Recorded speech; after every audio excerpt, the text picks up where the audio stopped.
রূপের বড়াই করিস না রে, রূপ চিরদিন থাকে না।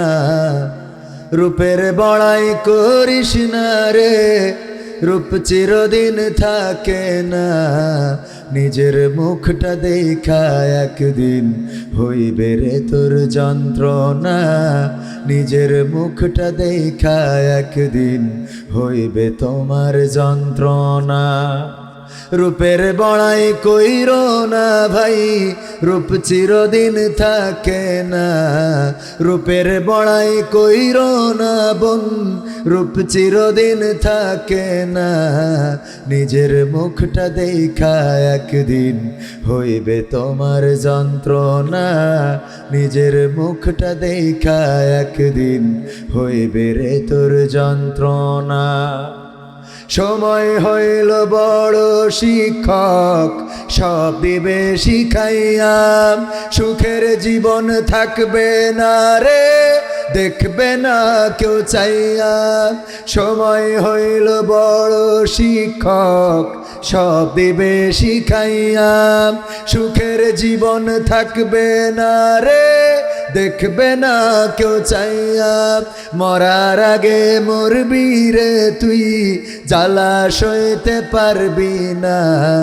মরার আগে মরবি রে তুই, জ্বালা সইতে পারবি না। নিজের মুখটা দেখা একদিন হইবে তোমার যন্ত্রণা। নিজের মুখটা দেখা একদিন হইবে রে তোর যন্ত্রণা। কিসের এত বড়াই তোমার মাটির দেহ লইয়া? ময়রা দেখো পোকামাকড় শেষ করবে সব খাইয়া। কিসের এত বড়াই তোমার মাটির দেহ লইয়া? ময়রা দেখো পোকামাকড় শেষ করবে সব খাইয়া। এই দুনিয়া ছাড়তে হবে, অহংকার আর কইরো না। এই দুনিয়া ছাড়তে হবে, অহংকার আর কইরো না। নিজের রূপটা দেখা একদিন হইবে তোমার যন্ত্রণা। নিজের রূপটা দেখা একদিন হইবে রে তোর যন্ত্রণা।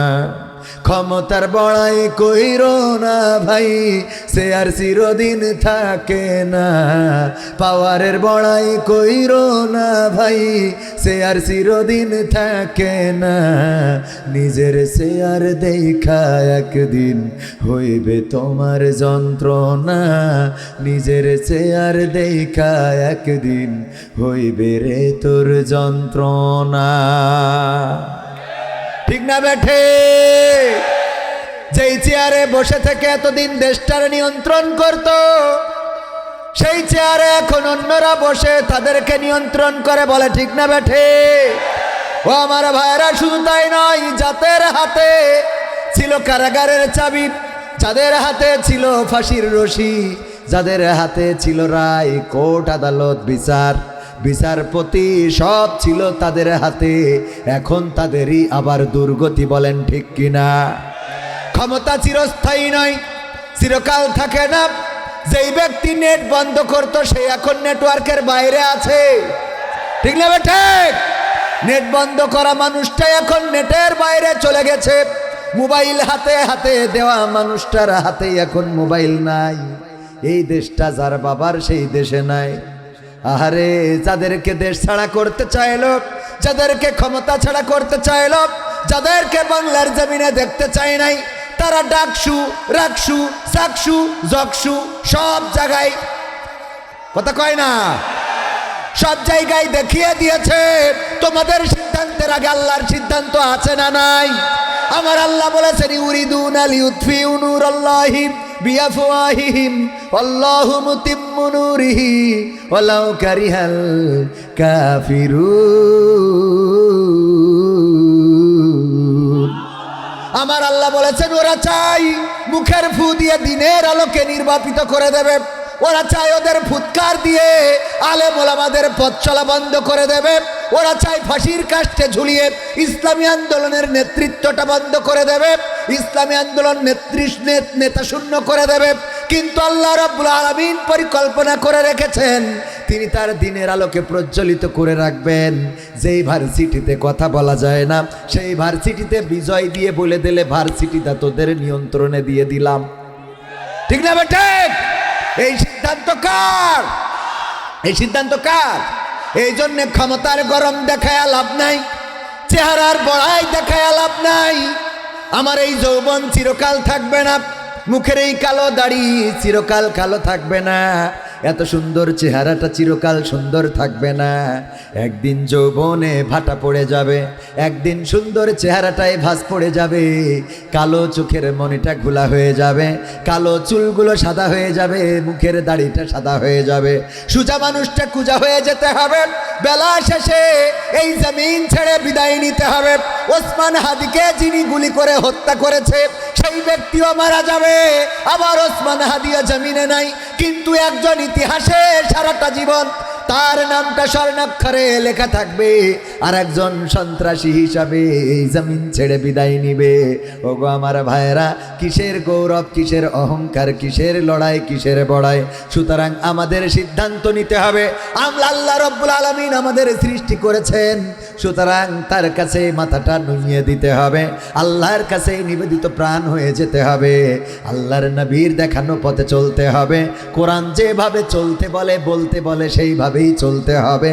যদি এটাই হয় তবে সফলতা, আর এর বাইরে যদি যান তাইলে বাংলার জমিনেও জায়গা না হতে পারি। প্রমাণ আছে না নাই?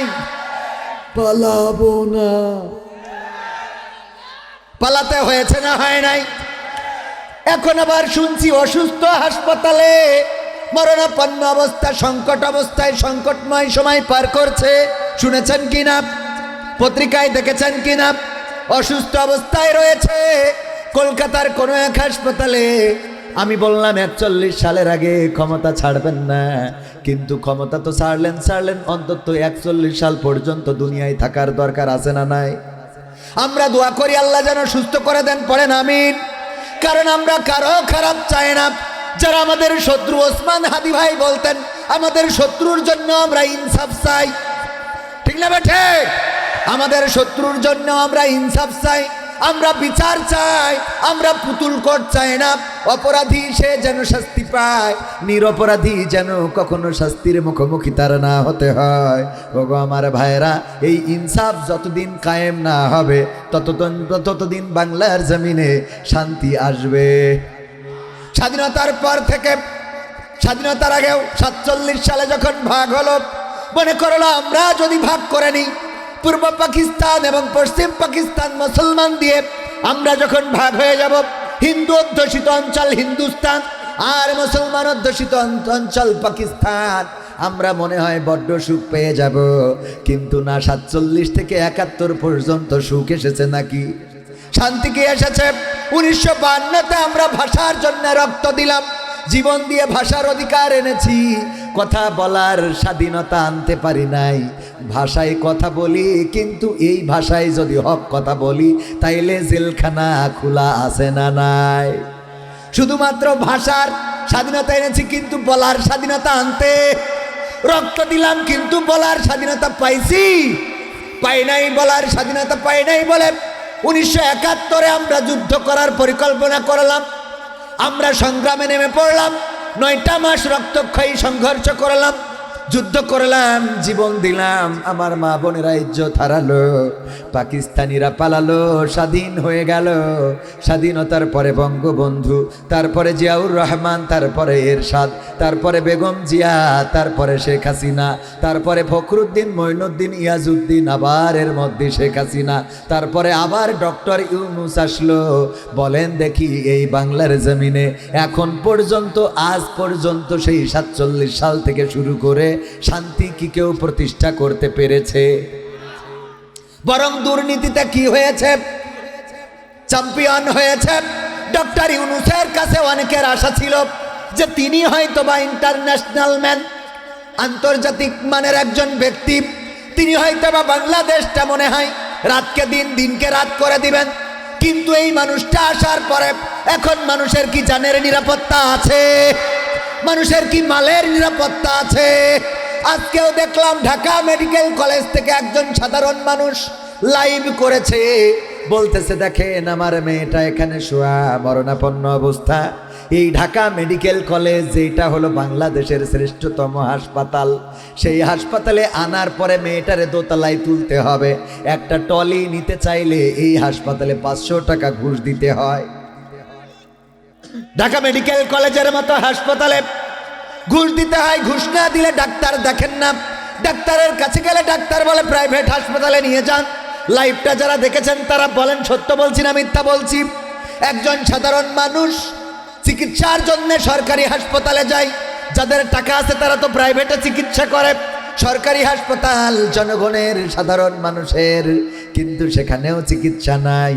আমার দেশের মানুষ গত 2 দিন আগেও বিএনপির এক নেতা মুসাব্বিরকে গুলি করে হত্যা করা হলো। আবার আর এক নেতা বলল এটা নির্বাচনে কোনো প্রভাব ফেলবে না। যেই দলে নেতা মারা যাওয়ার পরে যদি দলের নেতা বলে এটা নির্বাচনে প্রভাব ফেলবে না, এমন দল করা জায়েজ নাই। ঠিক না ঠিক?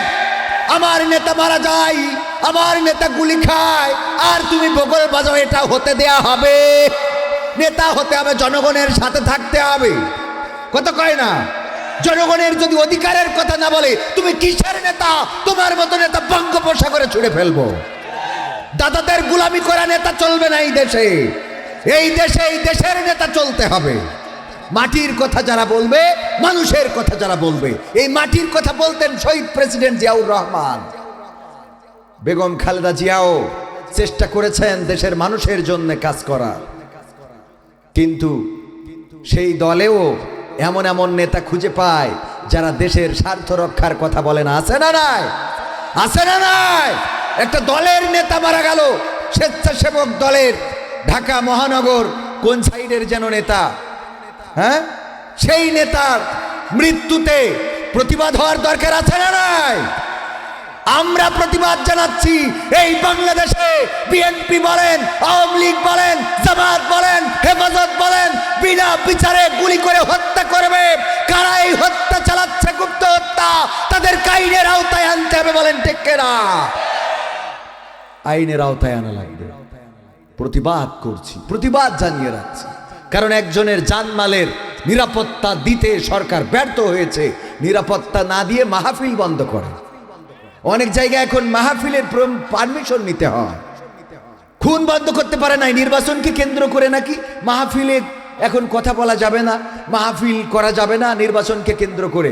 অথচ নির্বাচনকে কেন্দ্র করে খুন বন্ধ করতে পারে নাই, ধর্ষণ বন্ধ করতে পারে নাই, জেনা বন্ধ করতে পারে নাই, চুরি বন্ধ করতে পারে নাই, ডাকাতি বন্ধ করতে পারে নাই, ছিনতাই বন্ধ করতে পারে নাই। যেইগুলো তাদের যেই কাজের জন্য দায়িত্ব দিয়া সেইগুলো বন্ধ করতে পারে নাই, এসে বলে মাহফিল করা যাবে না।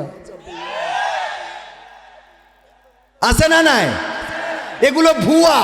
কি বলেন? কি সবাই বলেন? কি কি কি কি এগুলো ভুয়া। আইনের চেয়ারে বসে আছে, আইন আদালতের ওসমান হাদির খুনিকে এখন পর্যন্ত ধরতে পারে নাই, মাহফিল বন্ধ করে। এগুলো কি? চেয়ারে বসে আছে, সবগুলো ভুয়া।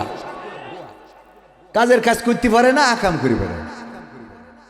খুন বন্ধ নেই, চুরি বন্ধ নেই, ছিনতাই বন্ধ নেই, দুর্নীতি বন্ধ নেই। হাসপাতালে দুর্নীতি, স্কুলে দুর্নীতি, শিক্ষক নিয়োগে দুর্নীতি, বই নিতে দুর্নীতি, সব জায়গায় দুর্নীতি দুর্নীতি দুর্নীতি। বন্ধ করতে পারে নাই। বন্ধ করবে কি? যে কটা উপদেষ্টা আছে বেশিরভাগ তারাও তো দুর্নীতিগ্রস্ত। ঠিক না বেটে? এসব ভুয়া। চেয়ারে বসে আছে, চেয়ার পাইলেই, এটা ম্যাজিক একটা চেয়ার। এ চেয়ারে পাইলেই, চেয়ারে যাওয়ার আগে বলে আল্লাহ একবার যদি পাইতাম তাইলে দেখাইতাম, ওই যে যদি এক সুন্দর একটা মুখ পাইতাম, যদি সুন্দর একটা রূপ পাইতাম, নাটোরের ওই কাঁচাগুলাই আমি কিনে খাওয়াইতাম। এরকম গান গায় না? এবার বিয়ের পরে কাঁচাগুলা কি দেখা যায় যে পাটামের পরে রেখেছে। ঠিক না ভাই? ঠিক। এই আছে না নাই? বিয়ের আগে কত কথা, তোমাকে দেখলে আমার পিপাসা লাগে না, এরকম আছে না নাই? আজকালকের ছেলেরা বই নিয়ে আর বসে না, ও বাবা গুগলে সার্চ করিয়া পড়ি। ওরে কালের মেয়েরা কোরআন হাদিস ধরে না, এখনকার মা বোনেরা কোরআন হাদিস পড়ে না, ও আল্লাহ টিকটকে ভিডিও ওরা করে। আজকালকের ছেলেরা বই নিয়ে আর বসে না, ও বাবা গুগলে সার্চ করিয়া পড়ি। আগের সময় প্রেম করিলে মুরব্বীরা বলতো পাইছ কি, এখন বলে সব করিয়া বাবু তুমি খাইছ কি? ঠিক না বেঠে? আগের সময় প্রেম করিলে মুরব্বীরা বলতো পাইছ কি, এখন বলে সব করিয়া বাবু তুমি খাইছ কি? লজ্জা শরম নাই আইলাম কোন জামানাই, লজ্জা শরম নাই আইলাম কোন জামানাই, ভবিষ্যৎ দেখি অন্ধকারে। আজকালকের ছেলেরা বই নিয়ে আর বসে না, ও বাবা গুগলে সার্চ করিয়া পড়ি। নতুন করে হয়েছে চালু এখন আবার কোন ট্রেন্ড, পরিচয় করাই দেখি এই আমার গার্লফ্রেন্ড। আছে না নাই? কথা বলেন আছে না নাই? নতুন করে হয়েছে চালু এখন আবার কোন ট্রেন্ড, পরিচয় করাই দেখি এই আমার গার্লফ্রেন্ড। শরমের মাথা খাইয়া গেছে সব পাগল হইয়া, শরমের মাথা খাইয়া গেছে ওরা পাগল হইয়া, ভবিষ্যৎ দেখি অন্ধকারে। আজকালকের ছেলেরা বই নিয়ে আর বসে না, ও বাবা গুগলে সার্চ করিয়া পড়ি। এমন ছেলে আছে না নাই যারা এখন অনলাইনে সার্চ করে পড়ে? ওগো আমার ভাইয়েরা, এখন দেখবেন ওই যে আমার যুবকেরা ওরা আসছে সামনে ফেব্রুয়ারি, লাইলাতুল ফেব্রুয়ারি। কি ফেব্রুয়ারি? লাইলাতুল ফেব্রুয়ারি। এই উপলক্ষে প্রস্তুতি আছে না নাই? আমার যুবকেরা যৌবনকালের ইবাদতটা আল্লাহ বড় পছন্দ করে। যৌবনকালে যদি কেউ এক ওয়াক্ত নামাজ পড়ে আল্লাহ রাব্বুল আলামিন তার আমল নামায় 70 ওয়াক্তের সওয়াব লিখে দেন। বলেন সুবহানাল্লাহ। এক ওয়াক্ত যদি কেউ নামাজ আদায় করে, একবার যদি কেউ সিজদা দেয়, যৌবনকালে একবার সিজদা দিলে বৃদ্ধকালে 70 বার সিজদা দিলে যেমন হতো, যৌবনকালে একবার সিজদা দিলে তেমন হয়ে যায়। ওগো আমার যুবক ভাইয়েরা, এই সময় অন্যায় অপরাধ না করে আল্লাহর কাছে মাথা নত করার দরকার আছে না নাই? ও আমার গেটের সামনে দাঁড়ানো ভাইয়েরা, আমার রব বলেছেন ইকরা কিতাবাকা কাফা বিনাফসিকাল ইয়াউমা আলাইকা হাসিবা। পড়ো তোমার কিতাব, পড়ে তুমি তোমার হিসাব করে দাও, তোমার হিসাব করার জন্য তুমি নিজেই যথেষ্ট। এই কথাটা আল্লাহ রাব্বুল আলামিন বলবেন পরকালের ময়দানে। বান্দাকে আমল নামার কিতাবটা হাতে দিয়ে দিবেন আর বলবেন তোমার আমলটা তুমি পড়ো, তোমার হিসাবটা তুমি করো। ও আমার ভাইরা, যেই কথা বলছিলাম আল্লাহ বললেন, আল্লাহ রাব্বুল আলামিন পরকালে বলবেন ইকরা কিতাবাকা কাফা বিনাফসিকাল ইয়াউমা আলাইকা হাসিবা। পড়ো তোমার কিতাব, পড়ে তোমার হিসাব তুমি করে দাও, তোমার হিসাব করার জন্য তুমি নিজেই যথেষ্ট। ওই দিন যখন আমল নামার খাতাটা উল্টাবেন, প্রতিটা পাতায় পাতায় দেখবেন কি করেছেন কি করেন নাই। তাস খেলেছেন সেটা এই খাতায় আছে না নাই? দোকানে চায়ের দোকানে সিনেমা দেখেছেন সেটা পাওয়া যাবে না? যাবে না। ক্রাম বোর্ডের গুলি মেরেছেন সেটা দেখা যাবে। কবে দুর্নীতি করেছেন, অন্যায় করেছেন, অনাচার করেছেন, পাপাচার করেছেন, কদাচার করেছেন, সবগুলো পাওয়া যাবে।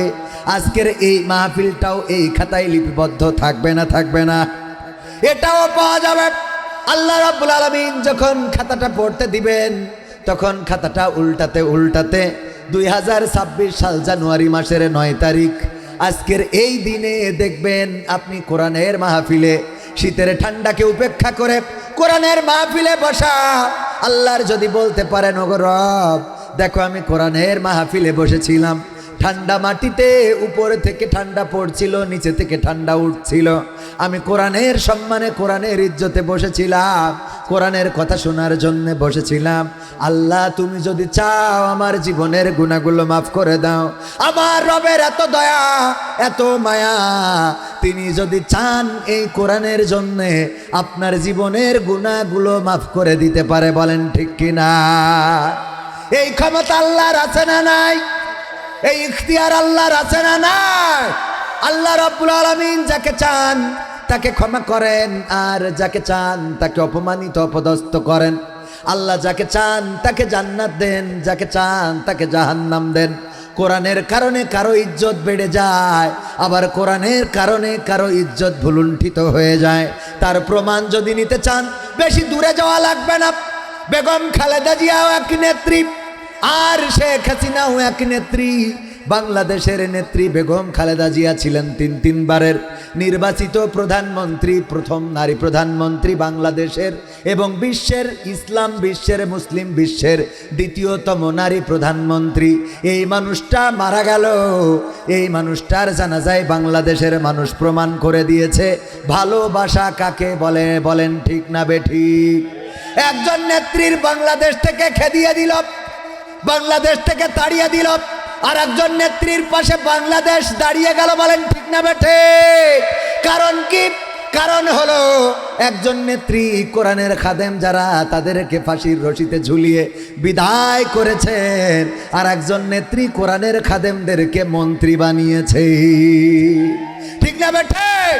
আলেমদের পক্ষ নিয়ে কথা বলেছেন, মজলুম জনতার পক্ষে কথা বলেছেন, এমনকি ছাত্র আন্দোলনের নেতাদেরকে রিমান্ডে নিয়ে যখন নির্যাতন করা হয়েছে তাদের পক্ষ নিয়ে কথা বলেছেন। জনমানুষের পক্ষে যারা কথা বলে জনগণ তাদের জন্য হয়ে যায়। বলেন ঠিক কিনা? ওমর রাদিয়াল্লাহু তাআলা আনহু প্রতিটা জনপদ জয় করেন, এত জনপদ জয় করেন যেই ব্যক্তি অর্ধ পৃথিবীর শাসনকর্তা হয়ে গেলেন। রোমান সেনাপতি বললেন, যাও একটু দেখে আসো ওমরের সিংহাসনটা কেমন, ওমরের রাজপ্রাসাদটা কেমন, ওমরের দরবারটা কেমন, ওমরের প্রজারা, ওমরের বিশেষ করে ওমর রাদিয়াল্লাহু তাআলা আনহুর যারা কর্মকর্তা কর্মচারী আছে তারা কেমন, একটু যাও দেখে আসো। দেখার জন্য একজন গুপ্তচর আসলেন। আসার পরে খুঁজতে খুঁজতে মসজিদে নববীর কাছে আসলেন। এসে বললেন, তোমাদের প্রেসিডেন্ট কই, তোমাদের সেনা, তোমাদের যিনি প্রধান তিনি কই, তোমাদের বাদশা কই, তোমাদের রাজা কই? বলল, আমাদের প্রেসিডেন্ট হয় না, আমাদের রাজা বাদশা হয় না, আমাদের একজন আমির হয়, নেতা হয়। তিনি এই জায়গায় তো ছিলেন, কিন্তু শুনেছি তার উট হারিয়ে গিয়েছে, এই জন্য উট খোঁজার জন্য গিয়েছেন। বলল, তার রাজদরবারটা কোথায়? বলল, আমাদের আমিরের কোনো রাজদরবার নাই, আমাদের আমির এই মসজিদে নববী, এই মসজিদে নববীতে বসেই রাজ্য পরিচালনা করেন। বলল, এখানে সিংহাসনটা কোথায়? দেখিয়ে দিল মাটির তৈরি করা, খেজুর গাছ দিয়ে তৈরি করা মেহরাবটা। বলল, ওই যে মাটির আসনে, মাটির তখতে বসে আমাদের প্রধান, আমাদের আমির, আমিরুল মুমিনিন ওমর রাদিয়াল্লাহু তাআলা আনহু রাষ্ট্র পরিচালনা করেন। বললেন, ঠিক আছে। তিনি গিয়েছেন কোন পথে? উট খোঁজার জন্য। দেখিয়ে দিল এই পথে। লোকটি হাঁটতে হাঁটতে যাইতে লাগলো, দেখলো একটা গাছের নিচে যখন ছায়া ছিল, সেই ছায়ার নিচে সম্ভবত শুয়েছিল। তিনি বুঝে নিলেন এই ছায়ার নিচে শুয়েছিল, কারণ সূর্যটা সরে গেছে, ছায়াটাও সরে গেছে। বালুর উপরে শোয়া, খেজুর গাছে একটা উট বাঁধা। ওমর রাদিয়াল্লাহু তাআলা আনহু শুয়ে আছেন, মাথার নিচেই নিজের হাতটা বালুর উপরে শোয়া, ক্লান্ত শ্রান্ত দেহ ওখানেই গড়িয়ে পড়েছেন। উটটা খুঁজে ক্লান্ত হয়ে গিয়েছেন, সেখানেই শুয়ে পড়েছেন, ঘুমিয়ে গিয়েছেন। শরীর থেকে ঘামগুলো ঝরে পড়ছে, আর মাটি সেটা চুষে নিচ্ছে। মানুষের কাছে জিজ্ঞাসা করলেন লোকটিকে, বলল, ওই লোকটি হলো আমাদের আমিরুল মুমিনিন হযরত ওমর রাদিয়াল্লাহু তাআলা আনহু। ওই গুপ্তচর বললেন, আহারে, এমন একজন আমিরুল মুমিনিন জনগণের পাশে থাকেন এমন ভাবে যে তার নিরাপত্তার জন্য আর কোনো নিরাপত্তা রক্ষীর প্রয়োজন হয় না, আর কোনো শুটারদের প্রয়োজন হয় না, বন্দুকধারীদের প্রয়োজন হয় না। এই নেতা জনগণের অধিকার বুঝে দিয়েছে, এই জন্য জনগণ নেতার পাশে দাঁড়িয়ে গিয়েছে। ও আমার ভাইয়েরা, যেই নেতারা জনগণের মনের ভাষা বুঝতে পারে, জনগণের পক্ষে দাঁড়িয়ে যায়, জনগণও সেই নেতার জন্য জীবন বাজি রেখে দেয়। বলেন ঠিক কিনা? ওমর রাদিয়াল্লাহু তাআলা আনহুর আদর্শ থেকে আমাদের নেতাদের আদর্শ নেওয়া দরকার আছে। যারা নির্বাচনে দাঁড়াবেন, সে হোক বিএনপির, হোক জামাতের, হোক এনসিপির, হোক জাসদের, হোক বাসদের, যেটাই হোক না কেন, তারেক রহমান যেমন বলেছেন ন্যায় নীতির আদর, বিশ্ব নবী সাল্লাল্লাহু আলাইহি সাল্লামের ন্যায় নীতির আদলে বাংলাদেশটা গড়ব। যদি বিশ্ব নবীর ন্যায় নীতির আদলে এই দেশ গড়তে হয়, তাহলে বিশ্ব নবীর খলিফারা কেমন করে রাষ্ট্র পরিচালনা করেছেন সেইগুলো জানার দরকার আছে না নাই? এই জন্য প্রতিটা নেতাকর্মীদের বলবো, ওমর রাদিয়াল্লাহু তাআলা আনহুর জীবন পড়ার জন্যে, আবু বকর রাদিয়াল্লাহু তাআলা আনহুর জীবন পড়ার জন্যে, ওসমান রাদিয়াল্লাহু তাআলা আনহুর জীবন পড়ার জন্যে, হযরত আলী রাদিয়াল্লাহু তাআলা আনহুর জীবন পড়ার জন্যে। এইগুলো পড়লে রাষ্ট্র পরিচালনার জন্যে কেমন নেতা হবে। ওমর রাদিয়াল্লাহু তাআলা আনহু রাতের অন্ধকারে ঘুরছেন, ঘুরতে ঘুরতে দেখলেন এক বাড়িতে এক বুড়ি কি যেন জাল দেয়, চারিদিকে বাচ্চারা কান্নাকাটি করে, মাগো আর কত সময় লাগবে রান্না হতে, আর কত সময় পরে রান্না হবে গো মা, ক্ষুধার যন্ত্রণা তো সহ্য করতে পারি না। মা জননী বললেন, ওগো আমার সন্তানেরা, একটু অপেক্ষা করো, আর কিছুক্ষণ পরে রান্নাটা হয়ে যাবে। এই কান্না করতে করতে একজন একজন করে সব সন্তান ঘুমিয়ে গেল। ওই মহিলাটা নিজের চুলাটা বন্ধ করে দিল। ওমর রাদিয়াল্লাহু তাআলা আনহু বুঝলেন না, আরে কি রান্না করে এমন যে রান্নাটা শেষ হলো না, অথচ চুলাটা বন্ধ করে দিল, কারণ সন্তানদের তো খাওয়াতে পারে নাই, সন্তানরা সবাই ঘুমিয়ে গেল। ওমর রাদিয়াল্লাহু তাআলা আনহু সালাম দিয়ে বাড়িতে প্রবেশ করে বললেন, ওগো বুড়িমা, কি এমন রান্না করছিলে গো মা, যেই রান্নাটা শেষ হয় নাই কিন্তু তোমার সন্তানেরা ঘুমিয়ে গিয়েছে? বুড়িমা বললেন, ওগো মুসাফির, আমি জানি না কে তুমি, আমার হাড়ির দিকে চেয়ে দেখো, হাড়ির মধ্যে কিছু পাথর আছে, এই পাথরগুলো জ্বালাচ্ছিলাম, বলো দেখি পাথর কি কখনো সিদ্ধ হয়? ওমর রাদিয়াল্লাহু তাআলা আনহু বললেন, না, পাথর তো কখনো সেদ্ধ হতে পারে না। কেন পাথর জ্বালাচ্ছিলে? বলল, আজ কয়েকটা দিন ধরে আমার বাড়িতে রান্না করার মতো কোনো খাবার নাই, রান্না করার মতো কোনো সম্পদ নাই, রান্না করার মতো কোনো অন্ন নাই, এই জন্যে আমি ছোট ছোট নুড়ি পাথরগুলো খুঁজে আনলাম এবং সেই পাথর আমি হাঁড়িতে জাল দিচ্ছিলাম। এই জন্যে আমার সন্তানেরা ক্ষুধায় কাতর, ওদের সান্ত্বনা দিচ্ছিলাম যে ওরা যেন বোঝে মা কিছু একটা রান্না করছেন, রান্না শেষ হলে খাওয়াবে, এই সান্ত্বনা দেওয়ার জন্যে আমি হাঁড়িতে জাল দিচ্ছিলাম। আমার সন্তানেরা ক্লান্ত হয়ে ঘুমিয়ে গিয়েছে। ওগো মুসাফির, বলো দেখি কেমন করে আমি তাদের মুখে আহার তুলে দেব?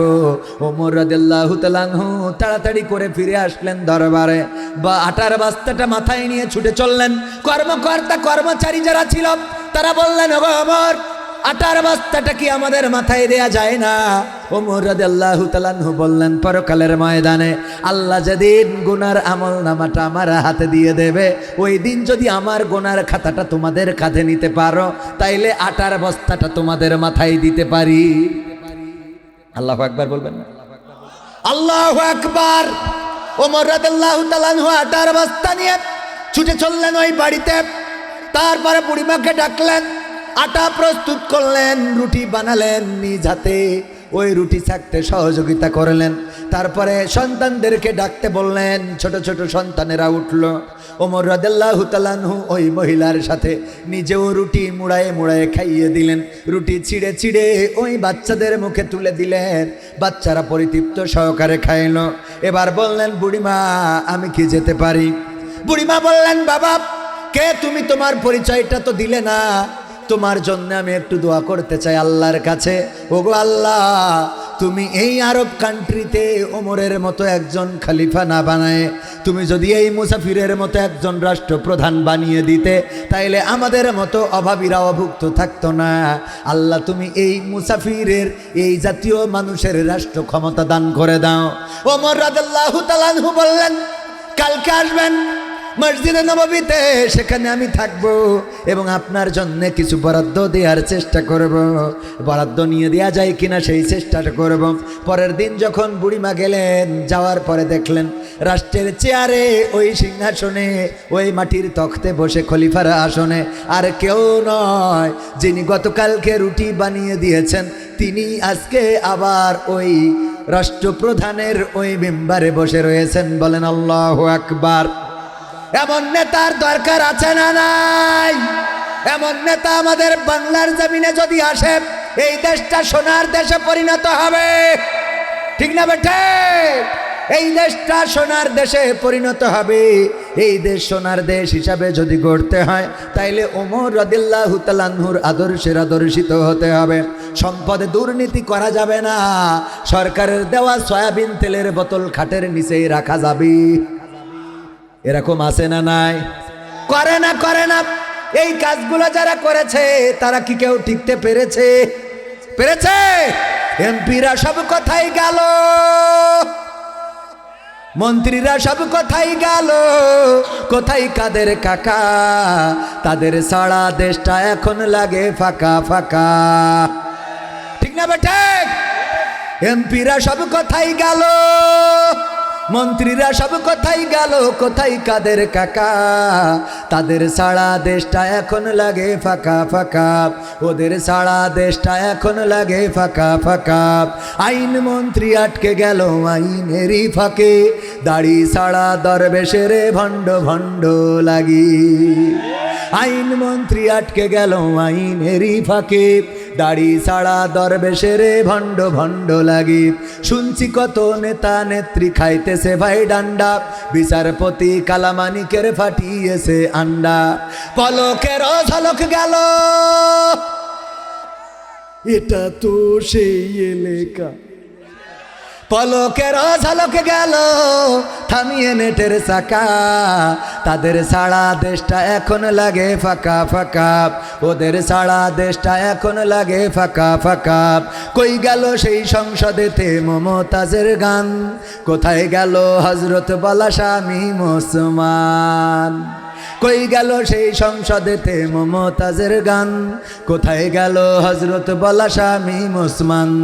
ইনু মেনন দীপু মনি আছে কারাগারে, বাপ করিলেও পাপ কখনো ছাড়ে কি আর তারে। কোথায় গেল স্পিকারের? কোথায় গেল স্পিকারের দৃষ্টি আঁকা বাঁকা? তাদের সারা দেশটা এখন লাগে ফাঁকা ফাঁকা। ওদের সারা দেশটা এখন লাগে ফাঁকা ফাঁকা। কোথায় গেল আরাফাত আর ব্যারিস্টার সুমন?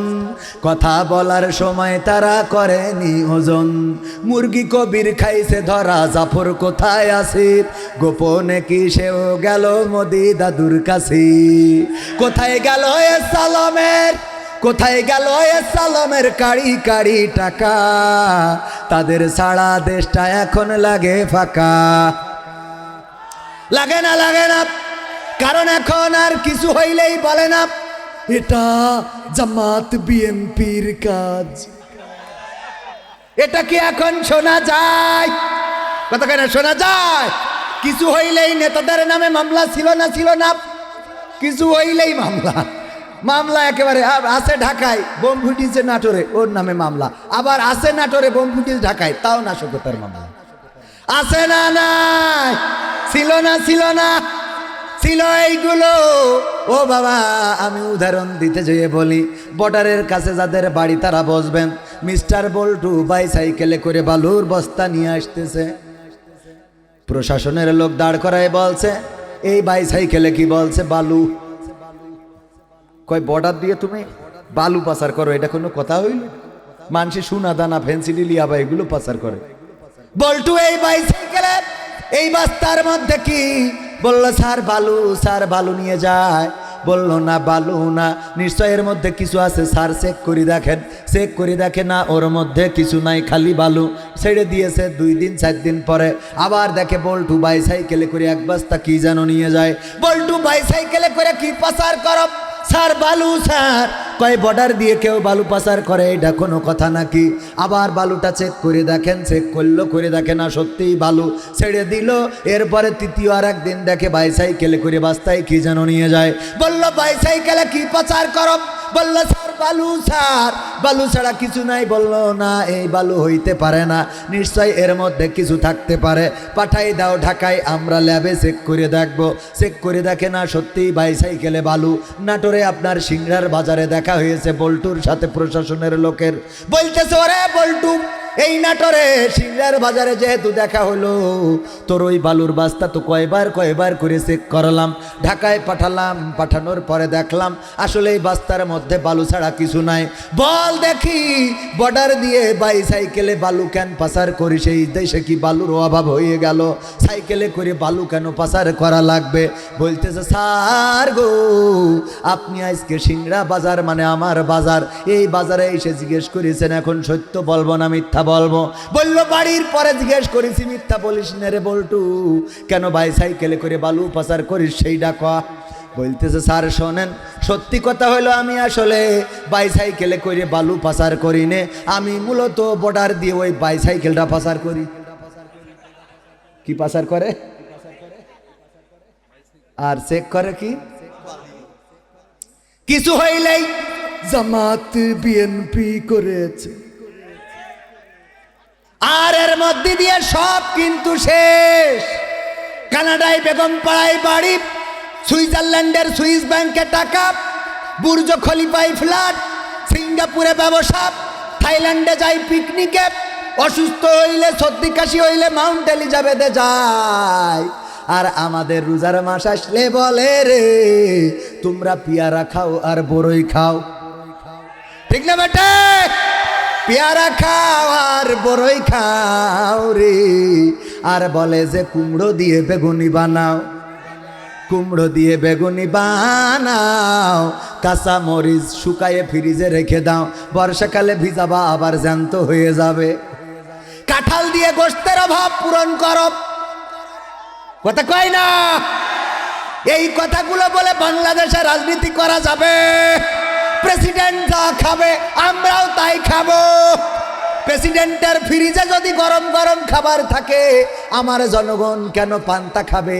কারণ আমরাই তো বলেছিলাম নেতা তুমি এগিয়ে চলো, আমরাই আছি তোমার সাথে, নেতা তোমার ভয় নাই, রাজপথ ছাড়ি নাই, আমার নেতা যেখানে আমরাই আছি সেখানে। নেতা এখন কি খায়? পোলাও কুরমা খায়, আমি কেন বিড়ি খাই? ঠিক না বেটে? নেতা খাবে যা, জনগণ খাইতে হবে তা, ঠিক না বেটে? এমন নেতা হতে হবে। এখনো সময় আছে আমার নেতারা, আশা করি কোরআনের আলোকে, আল্লাহর রাসূল সুন্নাহর আলোকে, আল্লাহর নবীর সুন্নাহর আলোকে জীবনটা সুন্দর করে নিয়ে এই বাংলাদেশে ন্যায় ইনসাফ কায়েম করে দেবে, জনগণের অধিকার বুঝে দেবে, জনগণের অধিকার যেন বিনষ্ট না হয়। জনগণের জন্য রাজনীতি হতে হবে। ভালো কাজের প্রশংসা আছে না নাই? এখন সৌদি আরবে গেলে প্রেসিডেন্ট জিয়াউর রহমান ওখানে নিম গাছ দিয়েছিলেন, সেটা দেখা যায়। ওই নিম গাছের নাম রেখেছে শাজারাতুজ জিয়া বা জিয়া ট্রি বলে তারা সম্বোধন করে থাকে। ও আমার ভাইয়েরা, সংবিধানে বিসমিল্লাহ সংযোজন করেছিল, বিসমিল্লাহির রহমানির রহিম, আল্লাহর প্রতি পূর্ণ আস্থা ও অবিচল বিশ্বাস নিয়ে রাজনীতি, এইগুলো করার কারণে প্রশংসিত হয়েছে বেগম জিয়া আলেমদের পক্ষে থাকার কারণে। আলেমদের কোনোদিন বেইজ্জতি করে কোনো কথা বলে নাই, আলেমদের কোনোদিন বেইজ্জতি করে নাই। এই জন্যে তার জানা যায় হজরত মাওলানা মামুনুল হক, তারপরে ডক্টর মিজানুর রহমান আজহারি, শায়েখ আহমদুল্লাহ সহ প্রতিটা ইসলামী আন্দোলনের আমির নেতা কর্মী তারা এসে ওই জানাজাটাকে, তারা জানাজায় এসে শরীক হয়ে প্রমাণ করে দিয়েছেন যে ভালো কাজ করে যে সম্মানও পাইছি, ঠিক না বেঠে? এই জন্য ভালো কাজ করলে প্রশংসিত হবে, আর খারাপ কাজ করলে লাঞ্ছিত করবেন কে? যারা বলেছিল পালাবো না, খেলা হবে, এখন নাই নাই নাই রে, সব তো পালিয়ে গেল, আর খেলা করার জন্যে মাঠ ফাঁকা ফাঁকারি। এখন খেলা জমাইনোর জন্যে না পেরি, আগে একসাথে ছিল জামাত আর বিএনপিতে, একটু ভাগ করে নিয়েছে, যেহেতু দুই দল না হলি খেলা করবো কি করে, তাই না? এজন্য নিজেরা যেহেতু যারা মুসি হইস তারা চলে গেছে, তো একটা তো মুসি বানাইতে হবে। মুসি বোঝেন তো, মানে একজনের তো একটু চোখ বাঁধতে দিতে হবে, দিয়েতে কাটি করতে হবে না, যে দেখা যাচ্ছে যে যার চোখ বাঁধতে হবে সে চলে গেছে। তো এই জন্যে আমরা নিজেরা চোখ বাঁধতে খেলা করতেছি, ঠিক আছে না বাজান? দেখা যাক খেলায় কোথায় গিয়ে ঠেকে। ঠিক না বেটে? আল্লাহ আমাদের কল্যাণের পথে পরিচালিত করুন, বলেন আমিন।